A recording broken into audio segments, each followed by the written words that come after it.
3 जादुई नारियल के पेड़। सोहनपुर गांव में ठाकुर वीरेंद्र प्रताप रहता था। वो बहुत पैसे वाला था और वो बहुत दयालु किस्म का आदमी था। वो गरीबों की बहुत मदद करता था। उसके पास 3 जादुई नारियल के पेड़ थे जो कि उसने अपने गांव के बाहर लगा रखे थे। एक नारियल का पेड़ सोने के नारियल देता था और दूसरा नारियल का पेड़ पैसे देता था और तीसरा नारियल का पेड़ अलग अलग तरह के फल देता था। ठाकुर वीरेंद्र प्रताप चौहानपुर गांव का मुखिया भी था, पर अब बेचारा ठाकुर वीरेंद्र प्रताप बूढ़ा हो गया था। उसकी सेहत अब ठीक नहीं रहती थी। ठाकुर वीरेंद्र प्रताप के 3 बेटे थे। सबसे बड़े बेटे का नाम सुंदर, जो बहुत बुद्धिमान और चतुर था, पर सुंदर आलसी बहुत था। दूसरे बेटे का नाम सुशील था। वो भी सुंदर से कम नहीं था। उसकी चतुराई से भी हर कोई वाकिफ था। और सबसे छोटे बेटे का नाम सुलभ। सुलभ बहुत मासूम था और बुद्धिमान भी इतना नहीं था, पर सुलभ आलसी नहीं था। वो वीरेंद्र प्रताप की किसी भी बात को नहीं टालता था। ठाकुर वीरेंद्र प्रताप इसी चिंता में था कि आखिर वो उसका वारिस किसको बनाकर जाए। वो चाहता था कि वारिस वही बने जो इसके लायक हो, उसकी धन संपत्ति और 3 जादुई नारियल पेड़ों का सदुपयोग करे। एक दिन रात को वो विचार में मग्न था कि आखिर कैसे अच्छा वारिस ढूंढा जाए। अगली सुबह हुई और वीरेंद्र ने अपने तीनों पुत्रों को बुलाया और अपने बागीचे में लगे 3 जादुई नारियल के पेड़ों के पास ले गया और कहा, देखो बेटा, जैसा तुम्हें भी पता है कि आजकल मेरी सेहत कुछ अच्छी नहीं रहती, इसलिए मैं अपना वारिस ढूंढ रहा हूँ जो मेरी धन संपत्ति और इन 3 जादुई नारियल के पेड़ों का सदुपयोग करे। तुम तीनों मेरे लिए समान हो, इसलिए मैं आज से तुम्हारी एक परीक्षा लूंगा। जो उस परीक्षा में सफल हो जाएगा वही मेरा वारिस बनेगा। वीरेंद्र प्रताप कहता है, मैं तुम तीनों को एक एक पेड़ दे रहा हूँ और एक एक इलाका दे रहा हूँ। तुम तीनों के पास 1 महीना है। तुम तीनों को 1 महीने तक इन पेड़ों का सदुपयोग करके इनसे जनता की भलाई करनी है। और जब तुम इन पेड़ों के पास जाकर कहोगे, सुन पेड़ भाई, कर लोगों की भलाई, तो ये अपने आप फल देने लगेगा। और इन पेड़ों का अगर दुरुपयोग हुआ तो ये पेड़ अपना अपना फल देना बंद कर देंगे। अब मैं 1 महीने के लिए गांव से बाहर जा रहा हूँ और ये गांव वाले तुम्हें सौंप रहा हूँ। और ठीक 1 महीने बाद आऊंगा और देखूंगा कि तुम में से किसने लोगों की भलाई सबसे अच्छी करी है। मैं नहीं जानता तुम ये सब कैसे करोगे। ये सब तुम्हें अपनी बुद्धिमानी के प्रयोग से करना है। क्या तुम तीनों इस परीक्षा के लिए तैयार हो?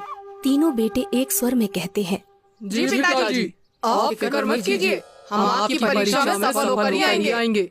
सबसे बड़ा बेटा सुंदर मन ही मन सोचता है, ये परीक्षा तो मैं ही पास करके आऊंगा और गांव का मुखिया बनूंगा। आखिर मेरे में कमी क्या है? ये दोनों तो मूर्ख ठहरे। दूसरा बेटा सुशील मन ही मन सोचता है, आखिर वो तो पिताजी को ही पता है कि मुखिया कौन बनेगा।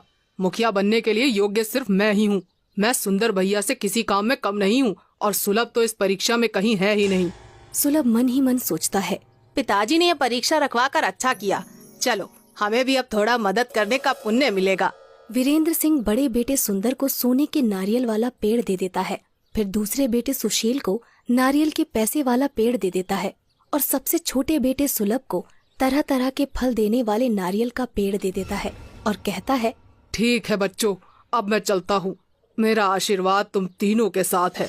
ऐसा कहकर वीरेंद्र प्रताप गांव से निकल जाता है। अगली सुबह होती है। तीनों बेटे अपने अपने पेड़ के पास चले जाते हैं। सुंदर सोने के नारियल वाले पेड़ के पास जाता है और सोचने लगता है कि अब लोगों की भलाई मैं इससे कैसे करूं। वो पेड़ के पास जाता है और कहता है, सुन पेड़ भाई, कर लोगों की भलाई। इतने में ही पेड़ से सोने के नारियल निकलने लगते हैं। सुंदर उन नारियल को सुबह सोने की दुकानों पर बेच देता है, पर जैसे ही पैसे आते हैं वो सोचता है, मैं लोगों की भलाई तो बाद में ही कर सकता हूँ, अभी क्यों ना ये पैसे मैं खुद पर खर्च कर लूं। ऐसा सोचकर वो उन पैसों से खुद के लिए शराब खरीद लेता है। वहीं दूसरा बेटा सुशील पैसे देने वाले नारियल के पेड़ के पास जाता है और कहता है, सुन पेड़ भाई, कर लोगों की भलाई। उसके पास भी बहुत सारे पैसे आ जाते हैं। सुशील उन पैसों को बांटने के बजाय उन पैसों को लोगों को उधार देने लग जाता है। वो मन ही मन सोचता है, आखिर मैं मदद कर ही तो रहा हूँ, यही तो लोगों की भलाई है। अब मैं पिताजी की तरह मूर्ख नहीं जो इन पैसों को ऐसे ही लुटा दूं। वहीं तीसरा बेटा सुलभ तरह तरह के फल देने वाले पेड़ के पास जाता है। वो सोचता है, इस गांव में ऐसे बहुत से लोग हैं जो एक दिन का भोजन भी नहीं जुटा पाते हैं, उनको इसकी सबसे ज्यादा जरूरत है। फिर सुलभ पेड़ के पास जाता है और कहता है, सुन पेड़ भाई, कर लोगों की भलाई। इतना कहते ही पेड़ से तरह तरह के फल निकलने लगते हैं। सुलभ उन फलों को गरीबों में बांट देता है। सुलभ अब रोज ऐसा ही करने लगा। वो पेड़ के पास जाता, मंत्र पढ़ता और उसमें से जो फल निकलते वो उन फलों को गरीबों में बांट देता। उसे लोग बहुत दुआ देकर जाते। वहीं सुंदर तो बहुत शराबी हो गया और उस पेड़ से जो भी सोने के नारियल निकलते उनको बेचकर शराब पी लेता था। उसकी सेहत भी अब बहुत खराब हो गई थी। दूसरा बेटा सुशील, वो तो मानो गरीबों की मदद करने के बजाय उन पर जुल्म ढाने लगा था। सुशील पैसे तो दे देता, पर अगर किसी ने उसके पैसे वापस देने में देरी कर दी तो उनको मारता पीटता, उन पर जुल्म करता था। ऐसे ही धीरे धीरे 1 महीना बीत गया। ठीक 1 महीने ठाकुर वीरेंद्र प्रताप गांव लौटता है। वो बहुत उत्सुक रहता है क्योंकि उसे आज पता चलने वाला था कि उसका वारिस कौन है। वो सोच रहा होता है कि मेरे तीनों बेटे ने कमाल कर दिया होगा, गांव में तो रंगत होगी। वीरेंद्र सबसे पहले सुंदर के इलाके में जाता है। वो वहाँ बाहर लोगों से पता करता है तो उसे मालूम पड़ता है कि सुंदर कभी इस इलाके में आया ही नहीं। वो तो सिर्फ शराब पीकर एक जगह पड़ा रहता है। अपने बड़े बेटे के बारे में ऐसी बातें सुनकर वीरेंद्र को बहुत धक्का लगता है।